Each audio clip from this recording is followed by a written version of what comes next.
Good morning, good afternoon, everyone. This is Carlos Cáceres, and I'm introducing this new webinar, the NEMUS network. NEMUS is a network for interdisciplinary studies in ARV-based HIV prevention. And today we have a new webinar with Dr. Jeffrey Klausner. Klausner, Professor of Medicine and Public Health in the Division of Infectious Diseases and Department of Epidemiology, University of California, Los Angeles. Jeff's work focuses on biomedical aspects of HIV, STIs, the control and sexual health as HIV, STI control and sexual health as a core component of HIV prevention. Through his previous work as Director of STD Prevention and Control for the San Francisco Department of Public Health and Chief of the HIV/TB Care and Treatment Branch of the CDC in South Africa, he has integrated HIV and STI research with public health systems for surveillance, diagnosis, treatment, and prevention. Jeff today is going to address a very important topic in work related to ARV-based prevention, and particularly PrEP. No, it's the relationship between PrEP use and STIs, STI control, STI prevention. And definitely one of the main concerns in scaling up PrEP has been its potential impact on STI epidemics, probably looking at what happens today among people who are not using condoms and who definitely show an epidemic of some STIs, particularly syphilis. So definitely this is a very important topic to address in any discussion around ARV-based prevention, specifically PrEP, and Jeff is going to discuss this, what we mean by this, what the situation, the potential scenarios are, and what can we get out of this initial space for thinking. So Jeff, thanks very much for being with us today. And we know it's quite early for you. The only thing I would say before starting with you is that we are recording this webinar, and very soon we're going to make it available through our YouTube channel. So the idea is that people who can't attend in presence at this time can in fact participate, listen to you later. And we have a chat window in the system, so if people have any question, they may write their questions and we'll try to summarize them at the end of your talk. So Jeff, thanks again for being here, and welcome. Please, you have the phone. Well, good morning, everyone. Thank you very much for inviting me, the NEMUS Coordinating Committee. I'm happy to be sharing some evidence and ideas with you on PrEP and sexually transmitted infection prevention, an opportunity to enhance sexual health. We can, people can propose questions through the chat, and I can answer as we go through the presentation, or we can save the discussion to the end. But I think there's a lot of opportunity to share opinions and other evidence here, so we can move forward ultimately and come up with additional evidence-based recommendations. So as Dr. Cáceres said, I'm currently now at University of California, Los Angeles, the Program in Global Health and Division of Infectious Diseases, Department of Epidemiology at the UCLA Fielding School of Public Health. My second slide shows my current disclosures, my faculty status. I also currently am a researcher with the U.S. CDC Mycotics or Fungal Diseases Branch. I am a member of the WHO STD Guidelines Group, board member of Youth Technology and Health, a nonprofit, medical advisor to an internet-based sexual health company called Healthvana, .com, and the type of research I do with diagnostics and evaluation of new interventions for STD and HIV prevention requires a lot of collaboration with different industry partners and national funders. So slide 3 shows us that there are a variety of different organisms that can be sexually transmitted. There's numerous bacteria, protozoa, and viruses. And often in public health, we only really think about the big 3 in terms of chlamydia, Neisseria, and syphilis. Viruses, increasing attention has been placed on human papillomavirus, HPV. Herpes has fortunately received much less attention in terms of research and prevention. Obviously HIV, and then there are other important viruses, CMV, cytomegalovirus, Epstein-Barr virus, and then the hepatitis A, B, and C viruses may in many instances be sexually transmitted. Slide 4 shows the overall burden of sexually transmitted infections in the United States, and the CDC estimated in 2008 there are over 20 million new sexually transmitted infections every year. That sounds quite dramatic. However, when you look at the actual distribution of estimated cases, about 3/4 are due to HPV, human papillomavirus, which often I consider like a genital cold. People acquire it easily, most people clear it, and the majority of individuals does not have any serious sequelae. But obviously, some people can develop genital warts, other people can develop different types of genital cancers with persistent infection. The next slide, slide 5, shows the most recent published WHO estimates of curable sexually transmitted infections from 2008, which the estimates showed about a 10% increase over estimates in 2005, with over 100 million new cases of chlamydia trachomatis, Neisseria gonorrhea, 10 million cases annually of syphilis, and this is probably most important in terms of clinical outcomes in pregnant women, Trichomonas vaginalis being the most commonly identified curable sexually transmitted infection, totaling about 500 million new curable sexually transmitted infections a year. We're anticipating the 2014 estimates should be released at the upcoming ISS-TDR meeting this September 2015. Slide 6 shows the consequences of those sexually transmitted infections, the actual sexual transmitted diseases. So most of us are familiar with urethritis, inflammation of the urethra, cervicitis, genital ulcer disease. Chronic infection leads to pelvic inflammatory disease, which can lead to infertility, rashes, hepatitis, cancer. About 20% of cancers globally are due to sexually transmitted infections. 20% of cancers globally are due to sexually transmitted infections.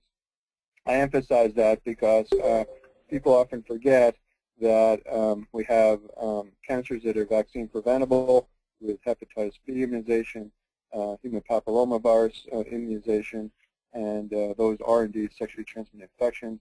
And obviously, one of the major outcomes of sexually transmitted infection that we're talking today is AIDS or acquired immunodeficiency syndrome. Slide 7 just highlights the fact that over the past 10 years, really, there's been a steady increase in STDs in groups particularly at high risk for HIV, and that's namely men who have sex with men. And there have been reports in the literature from increases in syphilis in men who have sex with men in Sydney, London, Amsterdam, Oslo, Berlin, pretty much every city that has a strong department of epidemiology that does STD surveillance that can look at syphilis cases by sex and sex of sex partners has reported increases in syphilis in men who have sex with men. On the right shows the image from the latest CDC, U.S. CDC report, and you can see while cases of syphilis have been relatively flat in men who have sex with women and women, there's been almost a doubling of cases over the 6-year period for primary and secondary syphilis, which is essentially recently acquired syphilis in men who have sex with men in the United States. I think it's generally felt that those STD increases are related to increases in sexual risk behavior, and I would posit in the U.S. specifically, it's also associated with decreases in the public health response to bacterial STDs. So my presentation today, I just wanted to go through a couple cases briefly to highlight some clinical points, and then use those clinical points to emphasize the relationship between PrEP and STIs and the importance of thinking about integrated prevention strategies.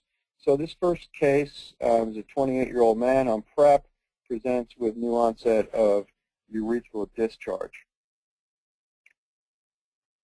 Slide 9, the gentleman was diagnosed with uncomplicated gonococcal infection, which the CDC defines as Neisseria gonorrhea of the urethra, cervix, pharynx, or rectum.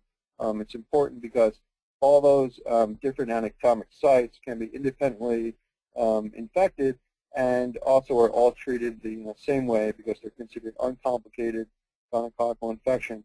On your left, you see a gram stain, which is looking at the organism and the white cells under the microscope, and you can see the gram-negative intracellular diplococcus characteristic of Neisseria gonorrhea. Slide 10.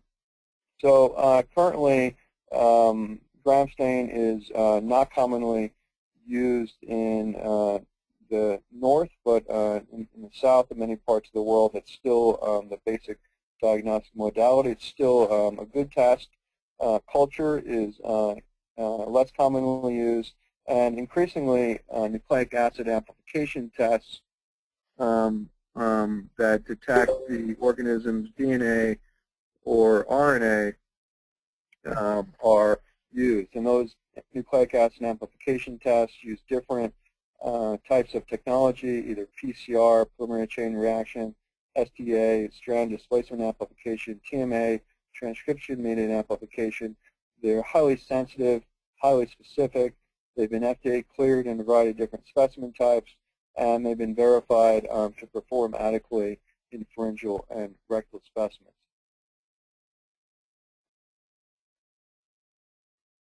Slide 11 highlights one of the recent concerns with Neisseria gonorrhea, and that's the increase in resistance or decreased susceptibility. So slide 11 shows in men who have sex with men and cases from the West United States a steady increase in resistance. And you can see it went from about less than 0.2% in 2005 to about 4.5% in 2011.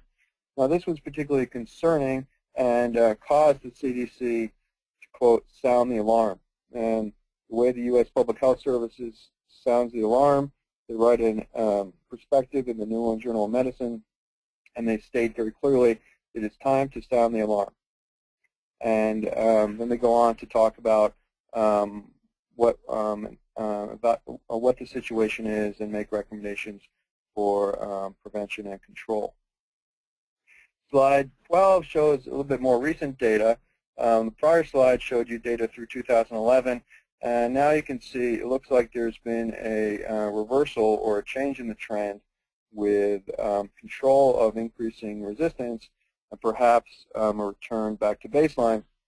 And we don't fully know what all the factors went into the reduction of resistance, but in 2012, the CDC did update its recommendations for the treatment of gonorrhea to be 2 drugs, to be a combination of injectable ceftriaxone plus a second drug of either zithromycin or doxycycline.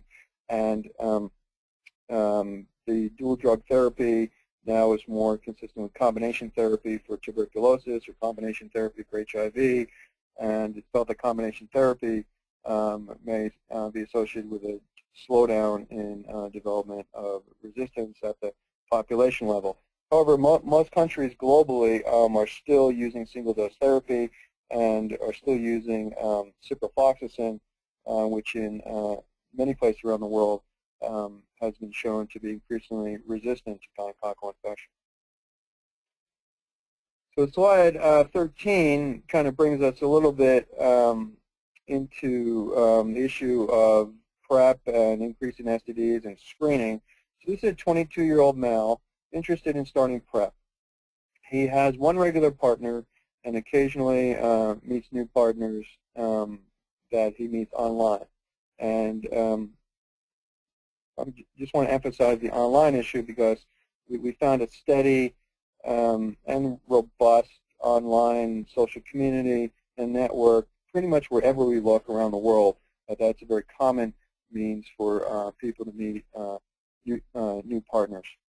So the question becomes, what STD screening tests are appropriate for this individual? Slide 14. This summary is based on WHO recommendations for STD, HIV prevention services, and MSM in transgender person, which was published last year. It's highlighted in one of the articles in editorial that we circulated from sexually transmitted infection. CDC guidelines in 2014, the International Antiviral Society, USA, which published guidelines in JAMA in 2014, and then expert opinion. And you know, as one might imagine in this field, there's you know, there's some uncertainty, and sometimes there's lack of concordance, but there's general consensus in terms of what should be recommended. So in terms of starting PrEP and an HIV test, and depending on the setting, what the most appropriate initial HIV test that may be available may vary. Importance of rectal screening for chlamydia and Neisseria gonorrhea, pharyngeal Neisseria gonorrhea testing, syphilis testing, and most guidelines recommend syphilis RPR or VDRL alone.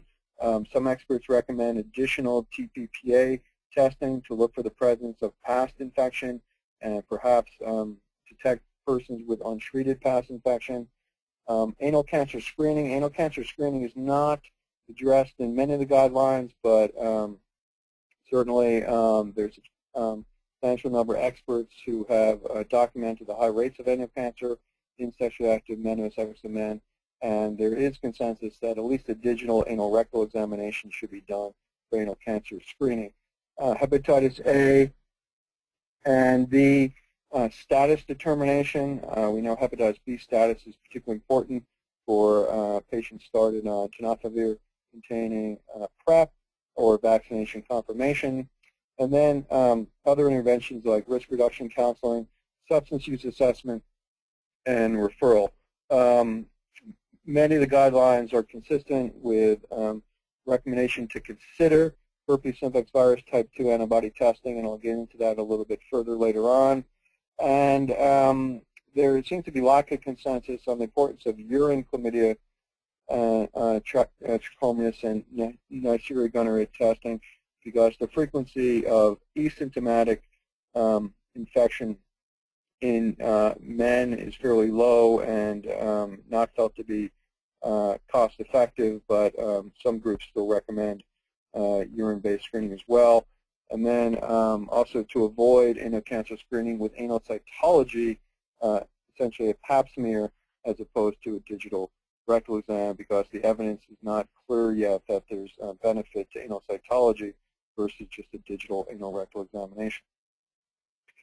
So slide 15 highlights the importance of syphilis, but I was looking at this report not from necessarily the issue of how syphilis predicts HIV incidence, but just highlighting the baseline prevalence of syphilis in this cohort for the IPREX trial. And in this cohort of nearly 2,500 individuals, 14.4% had a positive RPR.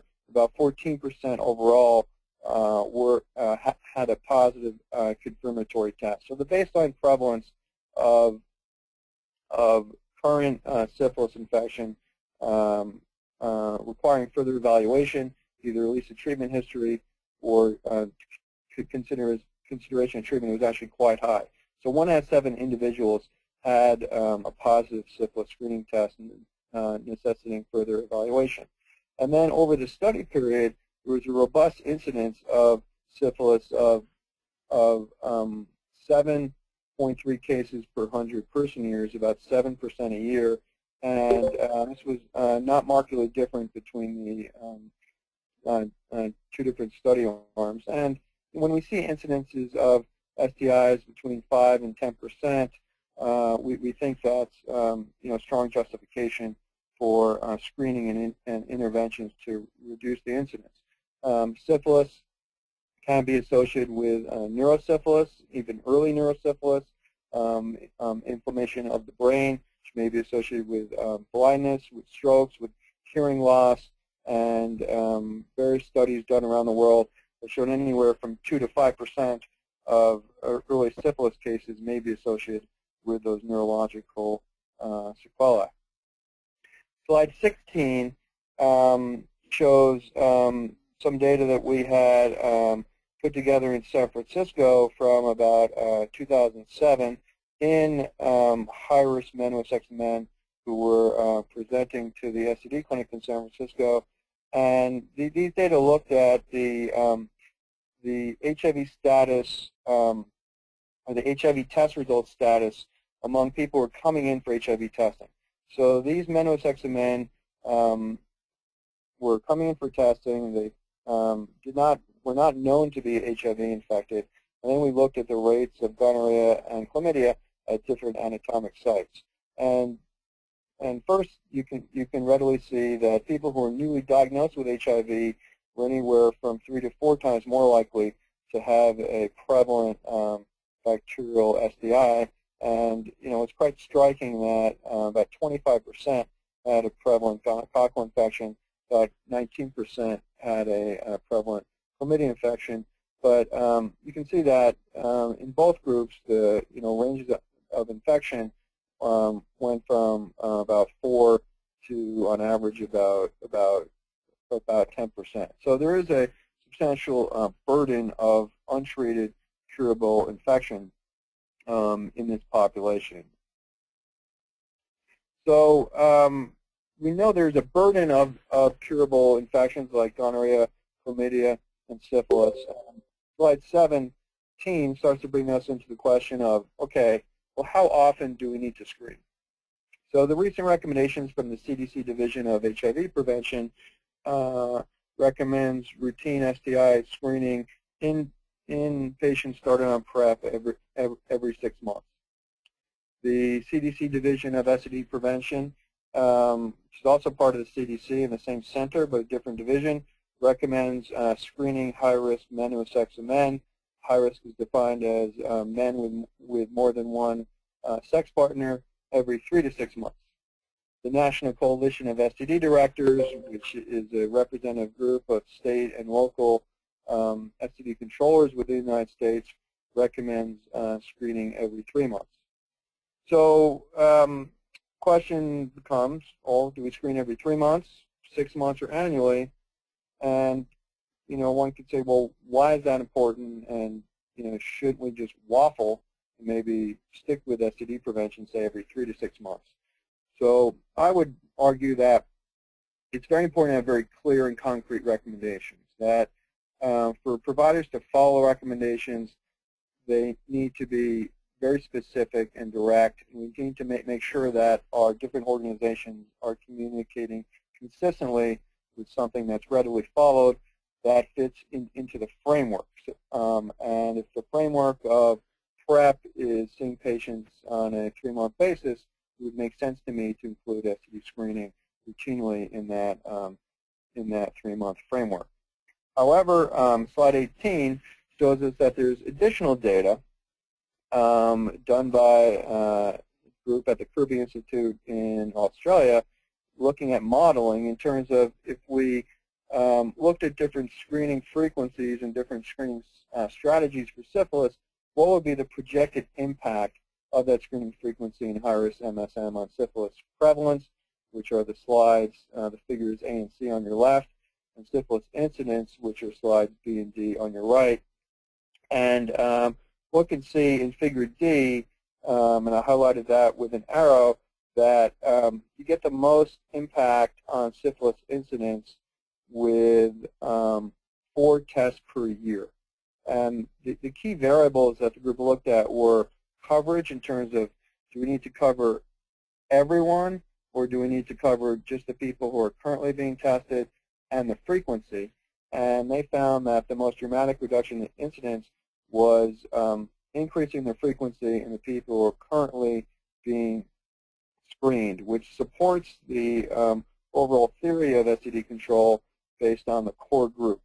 There's a core set of individuals that if you can address and control STDs in that core group, and core groups have been defined over the past 3 decades differently, sex workers, people with repeat infection, men who have sex with men, people presenting to STD clinics, partners of people with STDs, a variety of different definitions of core groups, but the modeling all comes out the same, that if you focus on the core groups, you can reduce STDs not only in the core group, but in the surrounding population.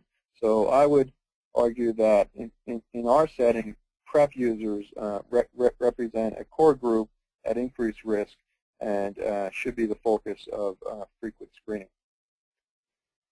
And in terms of screening, I wanted to mention chlamydia as well. So slide 19 shows that similar to Neisseria gonorrhea, there are different nucleic acid amplification tests that are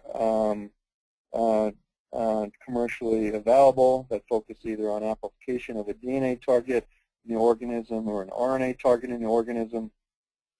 There are a variety of different options for specimen collection in female cervical vaginal swabs or self-collected vaginal swabs have been FDA cleared. Urine, rectal swabs, and self-collected rectal swabs have been validated as well. The self-collection offers a myriad opportunities for screening in the community, but in my experience has also been a patient preference in terms of how they want to be screened for rectal sexually transmitted infections. Slide 21 shows some data on the proportion of these rectal chlamydia infections that are symptomatic or asymptomatic, and you can see that more than 80% of rectal chlamydia infections are asymptomatic. So the idea of trying to promote syndromic management or syndromic screening or waiting for people to be symptomatic will miss more than 85% of at least rectal chlamydia infections. So as a strategy for STD control in a high-risk population, I would not recommend syndromic screening, but actually screening with the availability of nucleic acid amplification tests. Slide 22 takes us to the next case, which is a 44-year-old man. He's been on PrEP now for 6 months. He presents with a new lesion near his anus. And you can see that the provider is wearing gloves, is spreading the anal area, and you can see this lesion. It's got a raised edge to it. It's a little bit rubbery, like the tip of one's nose. The base of the lesion is fairly smooth, not particularly erythematous, red, or angry looking, and it's non-tender. So this is slide 23, shows you what a swab from this lesion looks like under the dark field microscope, and this is classic presentation of primary syphilis or primary chancre caused by the syphilis organism Treponema pallidum, which is a bacterial spirochete. And on the dark field, you can see the squiggly curly Q organisms. Slide 24 just highlights the treatment for primary, secondary, early syphilis. 1 single dose of benzathine penicillin. Penicillin is inexpensive. It's widely available. It's highly effective. For more than 70 years now, penicillin remains the first choice for syphilis therapy. There's been no evidence of syphilis resistance to penicillin. And anyone who's treated for syphilis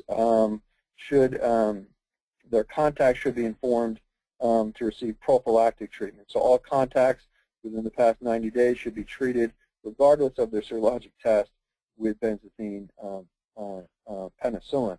So this partner treatment, and partner treatment is an important component of treatment for gonorrhea, for chlamydia as well. Partner treatment should be part of the standard management of treatment of any of these bacterial STDs. In order to address, slide 25, it's a little bit into topic about primary prevention or doxycycline prophylaxis to reduce incidence syphilis. So for about 10 years now, we've been thinking about, well, are there other ways we can address the epidemic of syphilis in men heterosexual men, particularly HIV-infected men heterosexual men, and what would be the role of doxycycline chemoprophylaxis? So giving people who are already HIV-infected, already taking medications, daily single-dose doxycycline, and what will be the impact of that on syphilis incidence?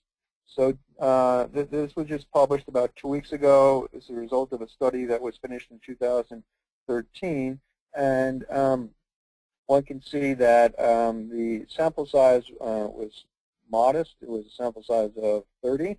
It was a pilot study.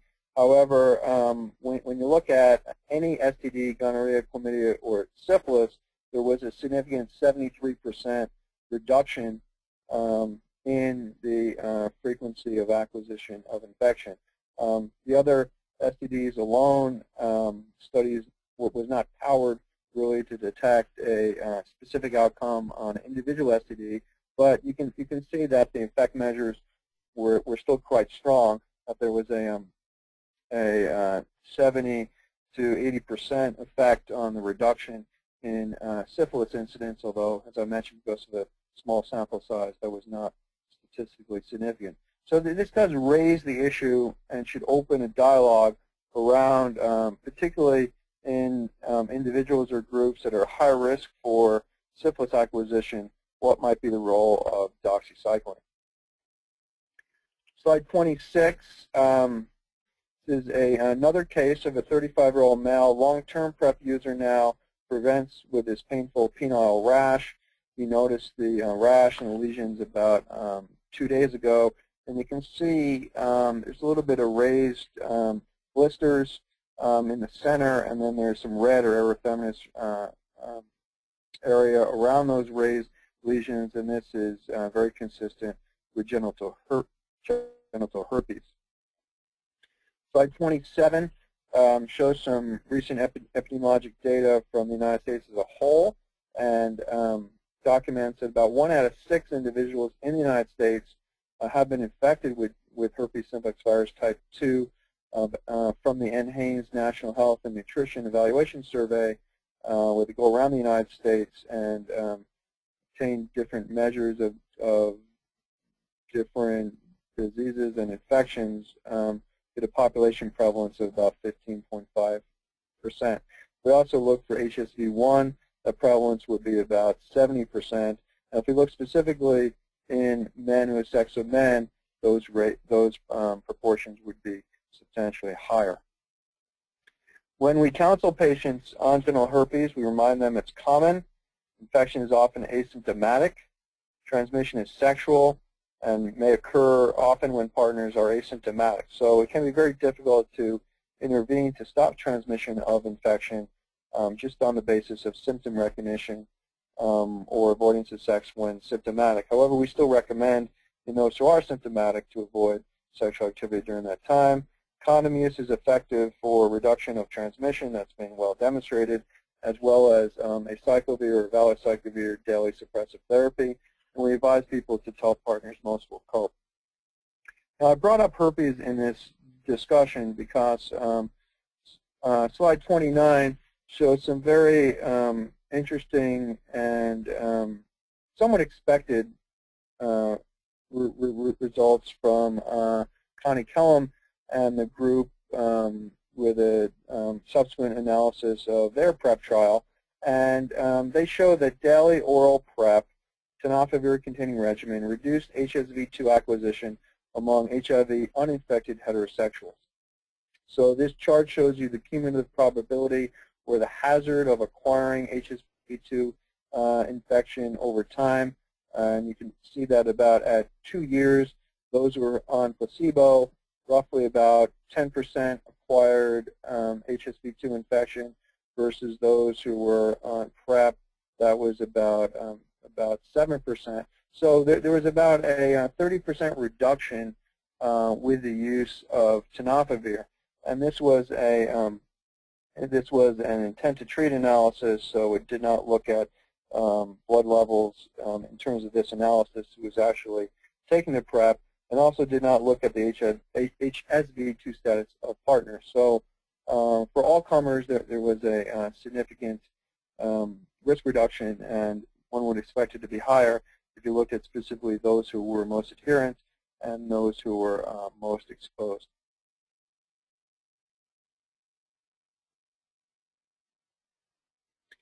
And then the last STD I wanted to cover is highlighted in this case, slide 30, about a 32-year-old new male presenting for PrEP. General examination presents with multiple raised penile lesions. This is highly consistent with external genital warts, which is usually caused by human papillomavirus type 6 and 11, can cause warts in a variety of different anatomic sites. Standard diagnosis is usually by a trained provider through visual inspection. There are a variety of different ways to treat warts with different chemicals, freezing, curettage to remove the wart. And as I mentioned earlier, HPV infection is very common. It's estimated up to 70% of sexually active adults have been exposed to HPV. Slide 32 highlights the importance of HPV and immunization. I just presented the small amount of data from the first major report in the New England Journal of Medicine in 2002, which showed that about 2,400 women allocated to vaccine or placebo, there was 0% HPV incidence in the 16 subtype versus 3.8% in those who received placebo. Subsequently to that study, there's been numerous clinical trials published that shows a high efficacious effect of the vaccine for the vaccine types covered in the vaccine, shows efficacy in terms of reduction in abnormal cytology, abnormal pap smears, reduction in CIN lesions, and there's compelling data now from Australia about the reduction in external genital warts as well. Both the HPV-4 type and HPV-2 type have been FDA approved, and then last December, about 2 months ago, the Gardasil 9 or the 9 HPV type was also approved. There's been studies in men. There's been studies in men who have sex with men, which have shown a similar high protective effect for the types included in the vaccine. There's also been what they call bridging studies in older adults, showing that older adults can have high antibody titers as well. However, because the original FDA vaccine trials were only done in those between the ages of 9 and 26, the vaccines are only approved in those for ages of 9 to 26, and it's recommended right now in 11 and 12-year-old girls and boys.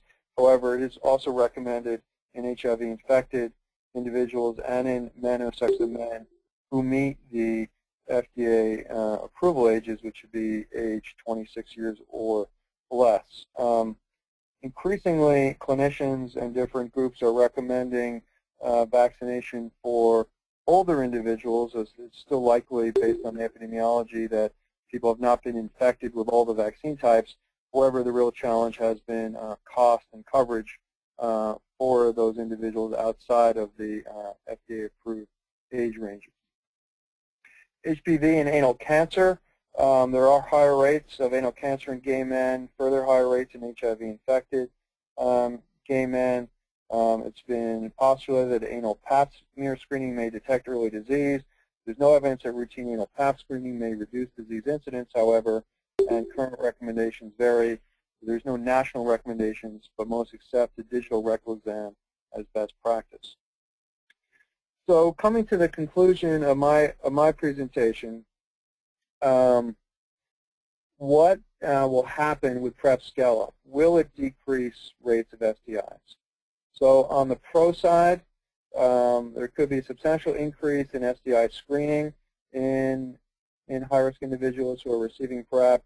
Would be expect with the screening there would be more timely STI treatment.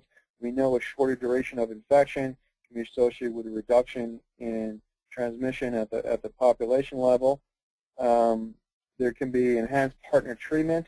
Remember, partner treatment is an important component for treatment of chlamydia, gonorrhea, and syphilis. In-care risk reduction counseling might be expected to occur. There's a variety of different vaccinations which people might receive as being part of a well-supported PrEP or sexual health program. We briefly discussed about doxycycline prophylaxis and the role that may have in the prevention of syphilis, and also highlighted some data on how tenofovir may prevent the acquisition of herpes simplex virus. There are, of course, cons whether PrEP scale-up will decrease STI rates. There's very consistent concern about a population will have a decreased fear of acquisition of HIV that would result in a reduction in condom use, and there's some evidence that there has been reduction in condom use, and that may be somewhat explanatory for increases in bacterial STDs. Maybe an increase in sexual risk behavior, although at least in the trial data, it's fairly well documented that in those trial participants, there's not been an increase in sexual risk behavior. There's also a concern that providers will not address STIs. Providers have generally not been great at addressing STIs in high-risk populations or HIV-infected individuals. And there's also serious concerns that will remain in our very silo, narrow-focused work, and donors, funders will not support programmatic integration. They may support PrEP, the HIV testing component, but not the component related to STDs. So my recommendations would be that we need to develop and promote evidence-based STI guidelines for PrEP services. We need to monitor STIs not only in the individual, but overall in persons on PrEP. So there should be a evaluation and monitoring system in place for people on PrEP to know at the county, at the state, at the country level what's happening to STIs in people on PrEP. That there should be efforts to support STI prevention as standard of care among PrEP providers. So in every training regarding PrEP and promotion regarding PrEP and marketing regarding PrEP, it should come hand in hand with STI prevention. Now, this was something I had argued 15 years ago now with the introduction of drugs like Viagra in the marketplace. We didn't readily see an integration of STI prevention with Viagra promotion, but maybe we're at a new opportunity now. And then lastly, we need to work to set community norms and expectations among users of PrEP and among people who deliver PrEP that STI services are a critical component of PrEP as well. So I'm going to stop there and see if I can open up my screen to the questions, and turn it over back to Carlos to moderate the further discussion. So thank you very much. Thank you, Jeff. I think it has been a very interesting talk of a very timely topic.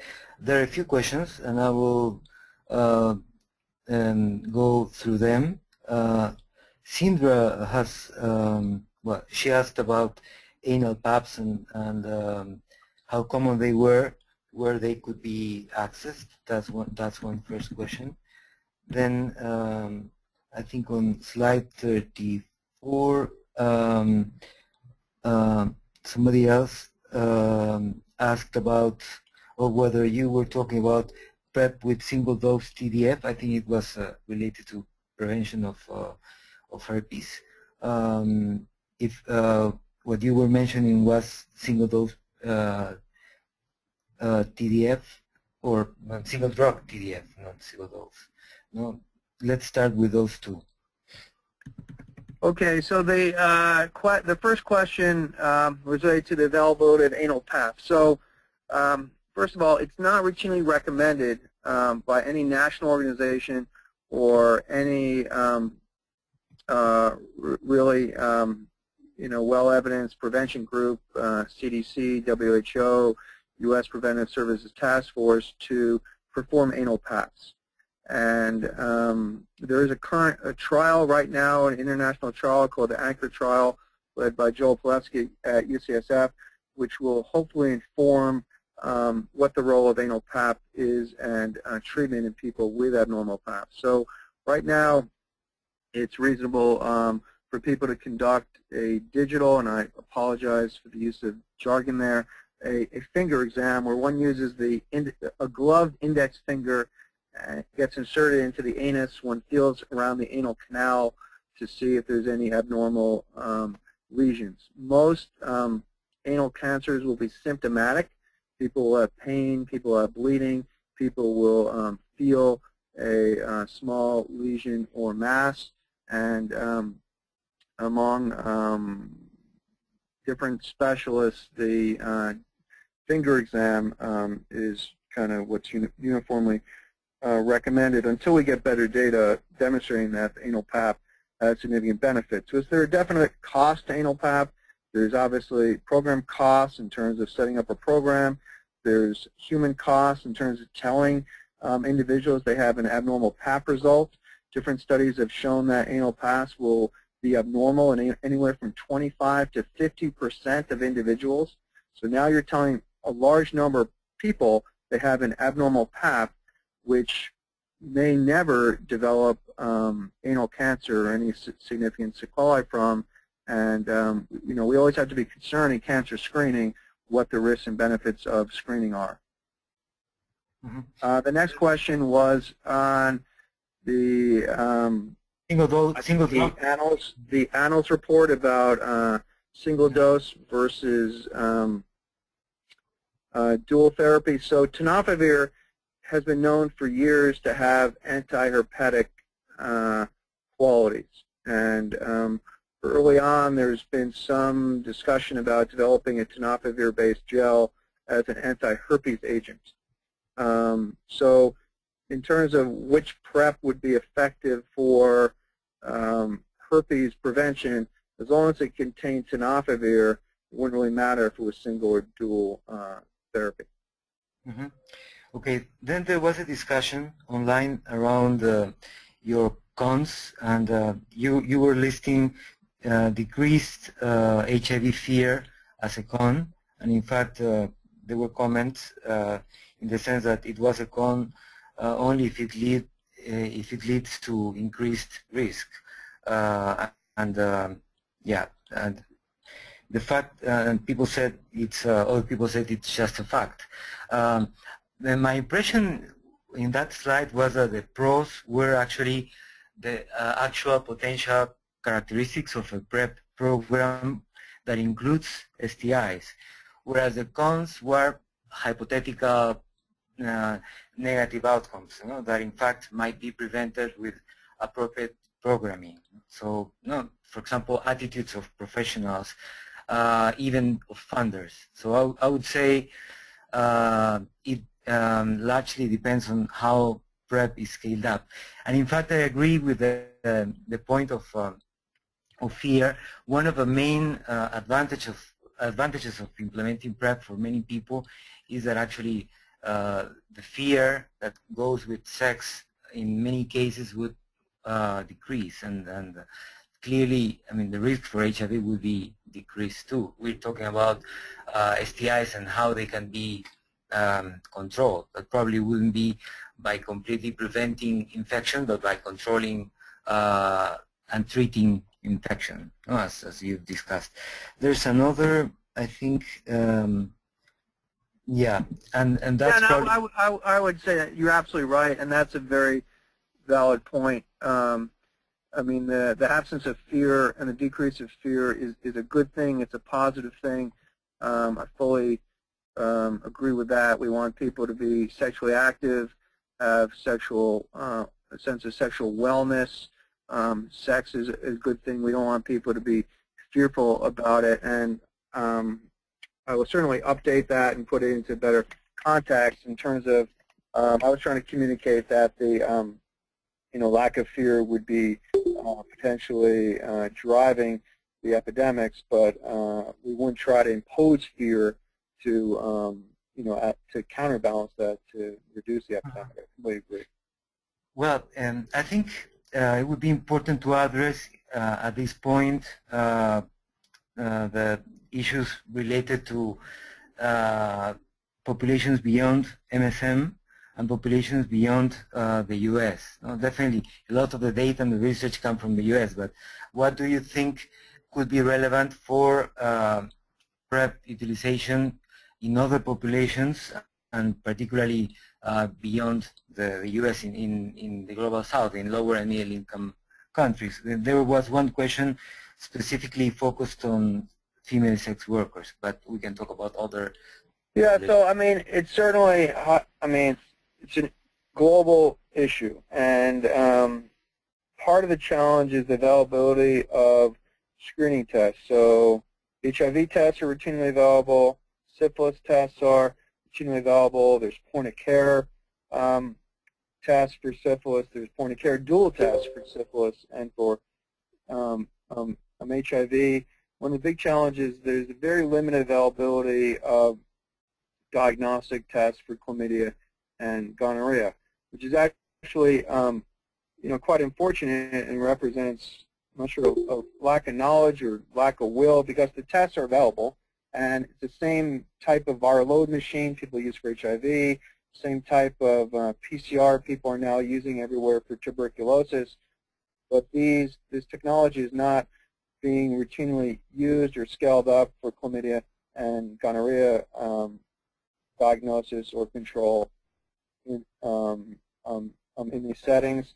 So I think that there needs to be a lot more kind of awareness and advocacy that these tests are available, they're accurate, and they can be introduced and can be effectively used. The other part is the vaccination. So that's certainly going to be a continued challenge in certain settings, but increasingly there's different programs like Gavi and national groups that do make the vaccines available. Usually they're obviously targeted to certain age groups, but again, there needs to be better documentation of either the risk of these vaccine preventable infections in the target population, prevalence of vaccine preventable populations, the consequences of these vaccine preventable populations. We know globally cervical cancer is the #1 cancer, leading to cancer-related death in women, yet, there's still a very slow introduction of HPV vaccination. Hepatitis B, we also know, very important cause of liver failure, liver cancer, and where are we with introduction in hepatitis B? So I think it does give us an opportunity to think a little bit more holistic in terms of sexually transmitted infections, about what kind of programs could be put in place so we can mitigate some of the increases in sexually transmitted infections with known, available, and proven interventions.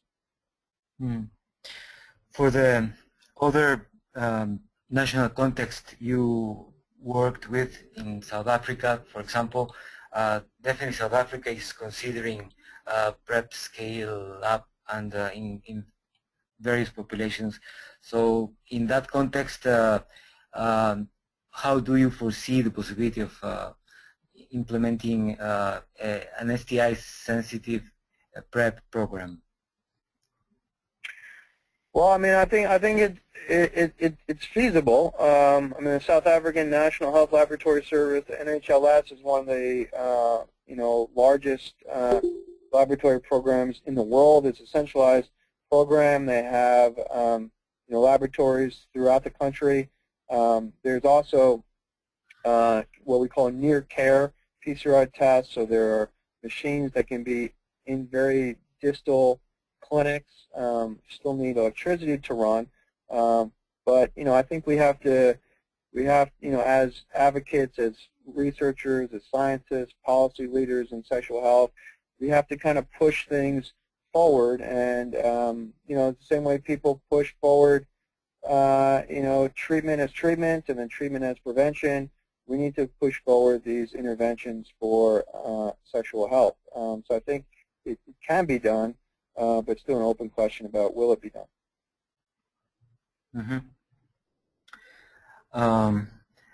One of the main issues, I remember recently reading something about potentially PrEP increasing STIs, well, again, particularly among MSM in higher income countries, and the possibility of this bringing a new stigma on MSM. No, in essence, it means what is being observed now among HIV and actually STIs among MSM would be increased by PrEP.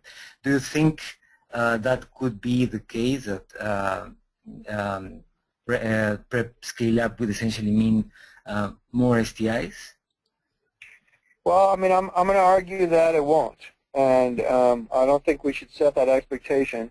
And I think we have screening and treatment programs, partner treatment programs. The basic strategy of STD control in any population is screen, treat, screen. Which means screen the patient, treat the patient, treat the partner, rescreen the patient. So I mean, there's an incredible opportunity here to put in a very simple strategy that would actually be associated with a reduction in STDs in the PrEP using population. Great. Thank you very much, Jeff. Really, it's been a very timely discussion, and we'll be able to publish it, publish a recording very soon. So. Again, thanks for being with us so early for you, and we'll see you all. We're being in touch with the webinar audience. I mean, in the coming weeks, we'll be at CROI next week as well, as you will too. So thanks to all for being here. Goodbye. All right, thank you. Thank you for having this discussion. Okay, bye, Jeff. Thanks. Bye-bye.